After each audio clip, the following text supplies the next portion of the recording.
The following podcast is rated MAE for mechanical and aerospace engineering.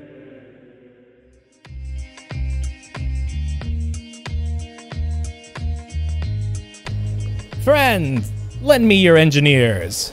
Welcome back. My name is Paul. I am here once again with Cameron. Hello, Paul. So without further ado, let's jump right into it. Here's our interview with Sumayya. Space, the final frontier. What were the previous frontiers? Like the Old ocean, West? the ocean, the Wild Wild West. Yes. Wild West.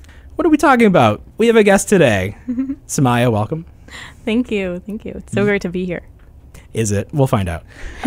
You are a senior here, UCF. Yes. You were part of the mechanical and aerospace engineering department. You are an aerospace major. Yes, I am. What's that like? Tell me about that. So this is senior year. Starting off a little rough start, as you guys mentioned, with the hurricane and some delays. Still got exams starting next week. Time flies. Yeah, especially when there's a hurricane. Right. that helps speed things up a little bit. Just a little. So Sumayya, I first met you, was it last year or earlier this year? Yep, last year. I interviewed you because you were part of the inaugural class that received the Brooke Owens Fellowship. Yes. So tell me about what the Brooke Owens Fellowship is. How did that come together? So the Brooke Owens Fellowship is essentially a paid internship and mentorship program. It all started with a woman named Brooke Owens who passed away too soon due to cancer, but she was a trailblazer in the aerospace and space industry.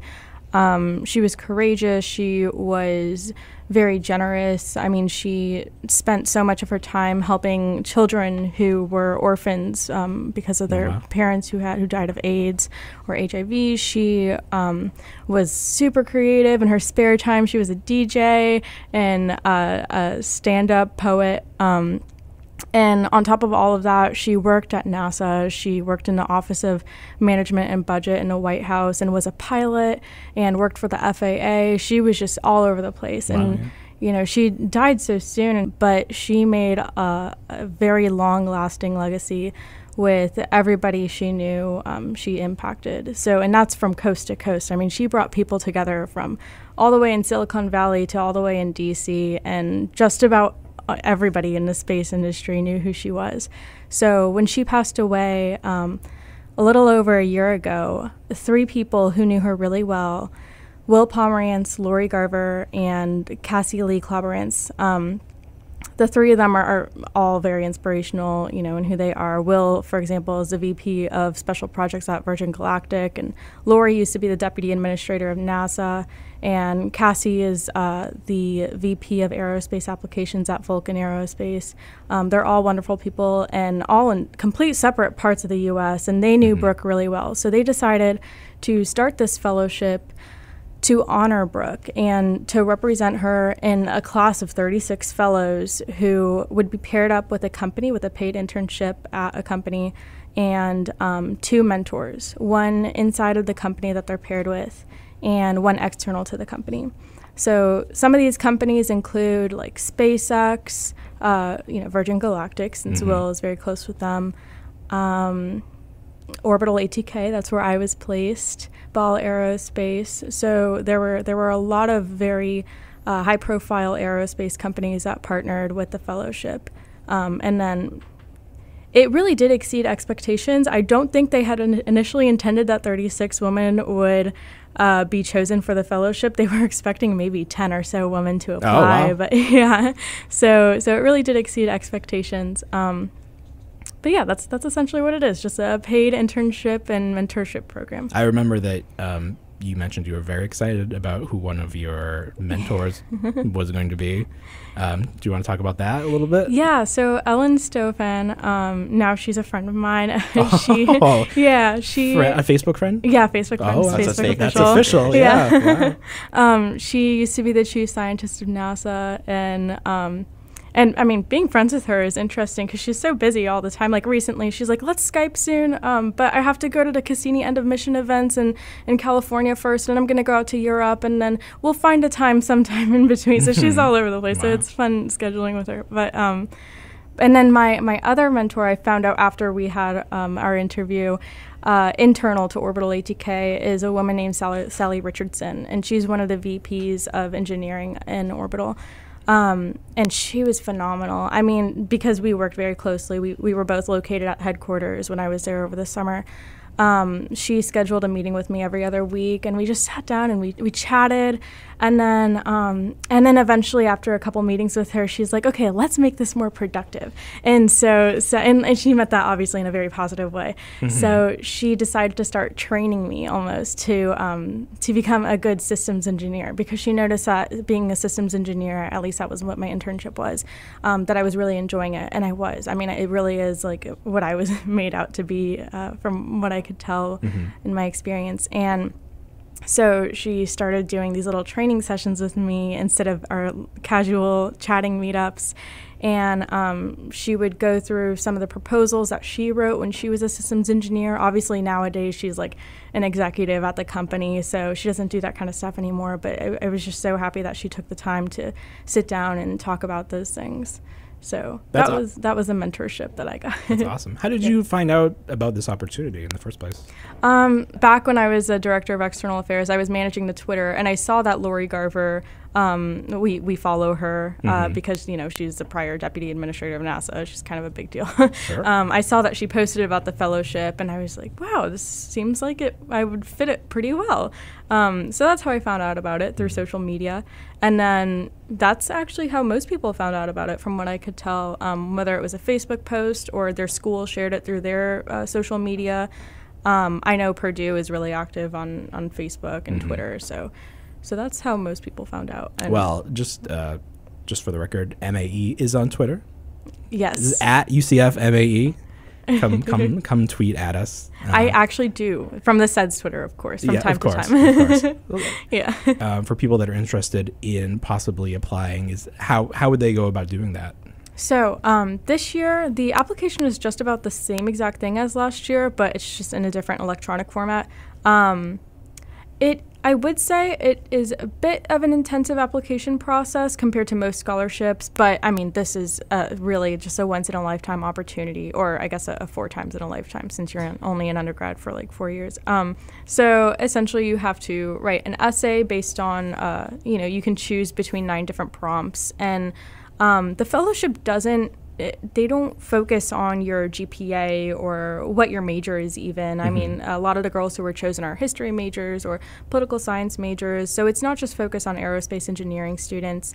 But I guess we should point out that this is for women only. This is for women only, okay. Yeah, undergraduate women only, pursuing careers in the space industry or aerospace industry. Sorry, Cameron. Yeah, sorry. It's okay. And yeah, so they do like to see a creative side, though. So in the applications, they ask for an essay and another form of media, whether it be through a poem. So I did a poem. I also did a video and an essay. The videos turn out really well. Some of them are published on YouTube, so if you want to check out examples, you could definitely look up Brooke Owens Fellowship application videos on YouTube. And they also ask for a couple of recommendation letters and simple things like transcripts or a resume. But yeah, so I guess just the couple of forms of media, though, I would definitely recommend making them as creative as you can, because they really love to see that creative aspect. Considering this fellowship is supposed to honor Brooke, who is a really, really outgoing and very adventurous person, they want to see those traits in the people they select. Talk about your experience on the fellowship. What did you learn? What did you take away? So I think location had everything to do with the experience I had, to be quite honest.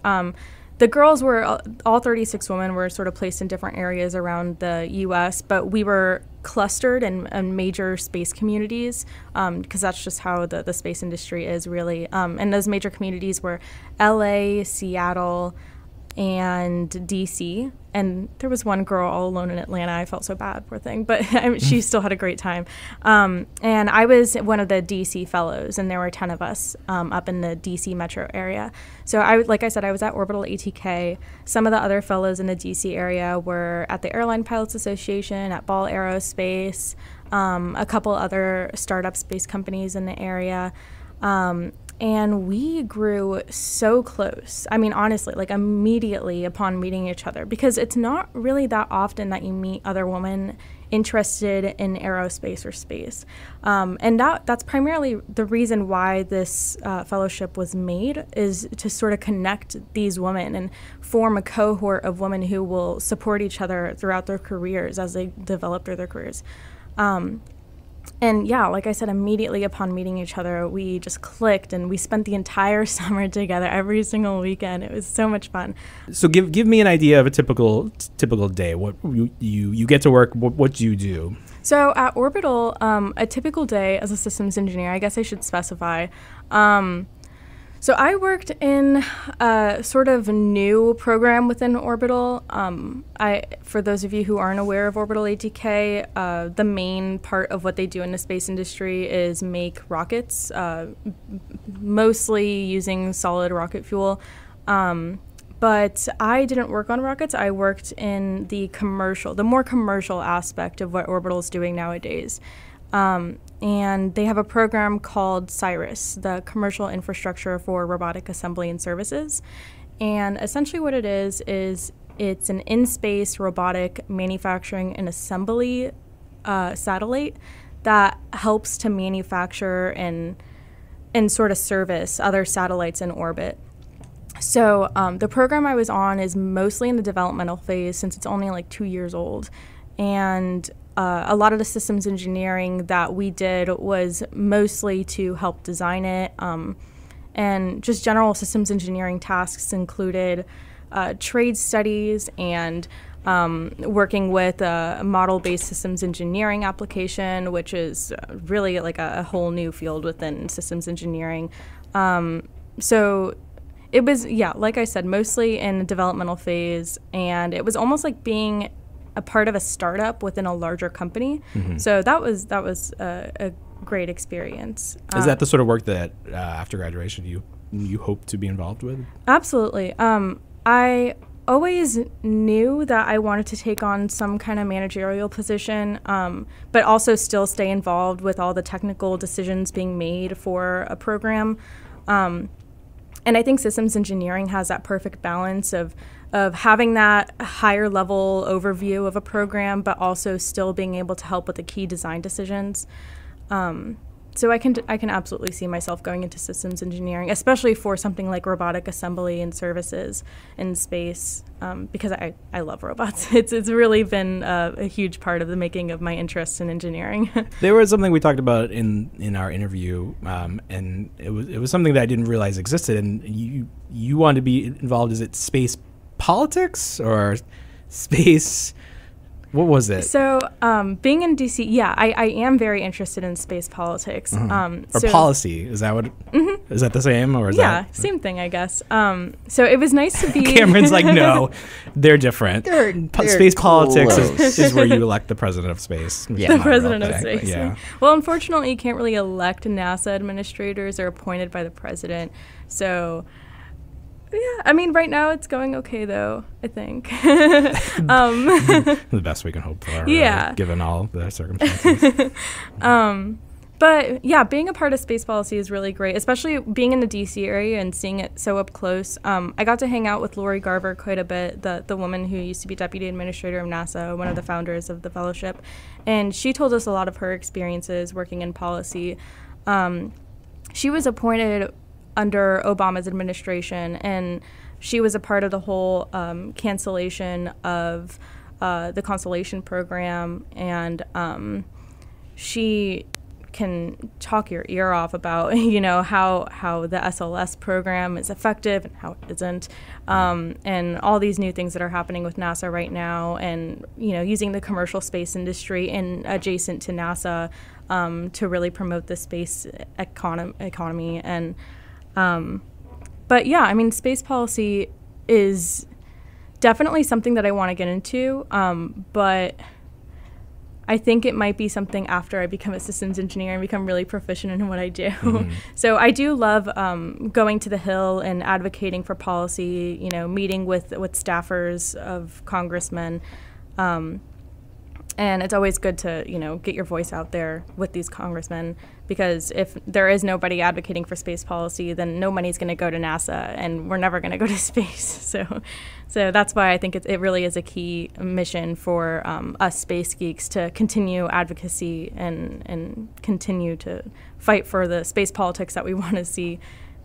Do you think that we are in a time now where space is a priority? Or has it sort of gone down a few pegs in terms of what people are concerned with or interested in?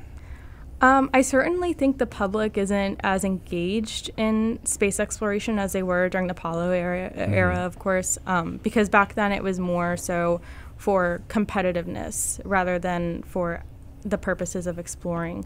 But I don't think that anybody dislikes space. The only feedback about possibly disliking space that I've ever heard is that maybe the money that's put towards NASA could be used towards better things. But in reality, not a lot of the federal budget is put towards NASA to begin with.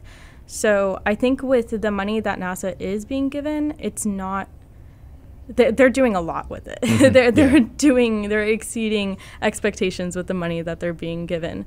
But I don't necessarily think anybody dislikes space exploration. They might not be as engaged in it as they were before. Where do you think part of maybe the reason why people are not as engaged is they don't think that in their lifetime they will get to see that next big thing? Like we've been to the moon. Can we get people to Mars? Is that something that we're going to get to see in the next 30, 40 years? So I don't have the answer to that question, but I mean, I certainly think that there's a possibility that, before I pass away, we will probably get to Mars. And I think it takes baby steps, right? So with the program that I was working on with a robotic assembly and servicing program for in-space satellites and just general in-space vehicles, things like that, promoting a space economy is what's going to build into how we get to Mars and making that next giant leap. So it's not necessarily going to be a giant leap, so to say. It's going to be a sequence of improvements. Do you think that SpaceX was a game changer, taking it into the private sector?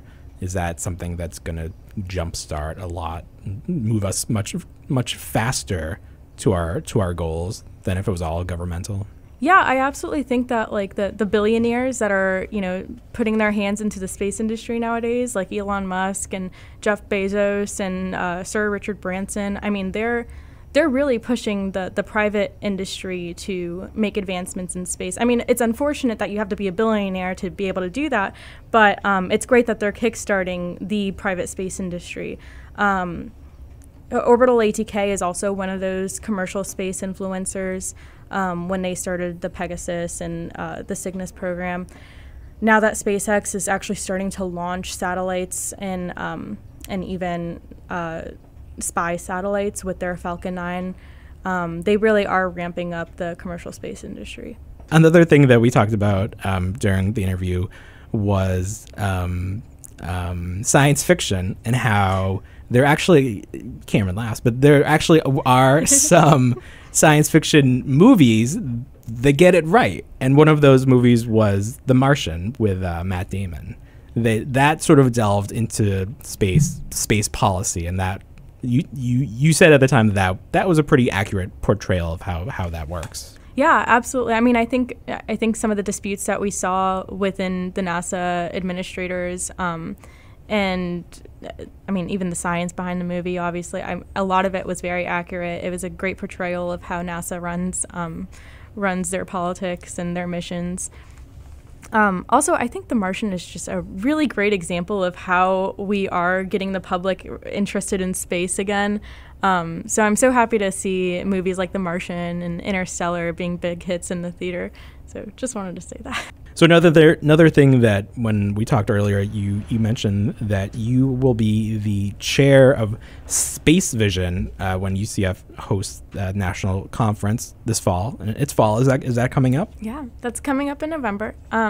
So the annual conference of SEDS, the Students for the Exploration and Development of Space, the national annual conference is hosted by a different SEDS chapter every year. So I think it all started with MIT, and the past couple of years were Boston University and Purdue University, and now we have the honor of hosting it. And we, as in SEDS at UCF, we are going to be hosting it in Cape Canaveral. The theme is Ignite, because rockets at Cape Canaveral ignite to launch. So we figured of all the places in Central Florida that we might want to host it, if there's going to be a bunch of, and we're talking like 400 or so space nerd students coming in. It's a big bunch. Yeah, it's a big bunch. So we'd expect that of all the places they want to go in Florida, it'd be the Space Coast. So that's why we chose Cape Canaveral. It is a huge opportunity for students, especially interested in a space career, to network, and not only just with other students around the nation who are interested in space, but also to network with professionals. A lot of SEDS alumni around the nation like to attend just to see what's going on with SEDS nowadays. And so, some of the high-profile speakers that we have, one of them being Lori Garver, who I mentioned a couple times already. Phil Larson used to work at SpaceX and also the White House, now works for CU Boulder. Those are just a couple of the high-profile names that we have attending. You get to network with these speakers and these alumni and these other students around the nation. You get to attend the career fair where a bunch of space companies are going to be recruiting from, this amazing group of SEDS students who are completely self-selected and motivated about space. And it's really just a great opportunity to learn about the space industry, because it's not just NASA and SpaceX doing stuff, right? There's Blue Origin, there's ULA, there's so many people who, so many companies who are using space vision as a way to get their name out to this younger generation of space industry employees and leaders. So I definitely think being at Cape Canaveral for Space Vision this November is a huge opportunity, especially since it's so local, Next year it's going to be hosted by University of California, San Diego. So I would definitely say, if you have the opportunity to attend Space Vision now that it's so close, then take advantage of that opportunity. Yeah, if people are interested in getting involved, where can they learn more about Space Vision? So the website is spacevision.seds.org. You can find the program, the speakers, contact information. You can contact me. My email's listed on the website as well. And if you want to find out more about SEDS USA, their website is just seds.org. They're a phenomenal organization. So like I said, there are over, I think, 80 chapters around the nation. So SEDS USA just sort of brings all those chapters together, even though each chapter does their own thing. We are more of one of the technical chapters among SEDS USA. Some chapters are solely dedicated to space outreach with community events. Some chapters are formatted like a company. It's kind of crazy how professional UC San Diego is. I mean, they request applications and go through pretty intensive interview processes for their SEDS members, and they have this whole list of not even projects, like they call them products, that they build, and they actually have customers to lend those products out to. So every SEDS chapter is a little different, and I definitely think Space Vision is a good way to meet each of the members and all their different perspectives. So, as Cameron knows, I'm a big Star Wars fan. Are you familiar with the films? Yes. Okay. I feel like we should just make this a theme in the show. Every episode. Yes. In a previous episode or future episode, depending on when I air these, you will be introduced to Clarence, who works at UCF, and he is a big fan of Jar Jar Binks. He may be the only Jar Jar Binks fan in the world. Probably. So maybe we should ask from now on, who is your favorite character in Star Wars? Princess Leia. Princess Leia. That's a great answer. She's good. Do you want to say why? I think it just has everything to do with my whole motto of standing up for very strong, empowered women. So I think that's probably why. I want to thank everybody for listening today, and we will be back next week with a brand new Lend Me Your Engineers. And as always, there's a great, big, beautiful tomorrow shining at the end of every day, and tomorrow is just a dream away.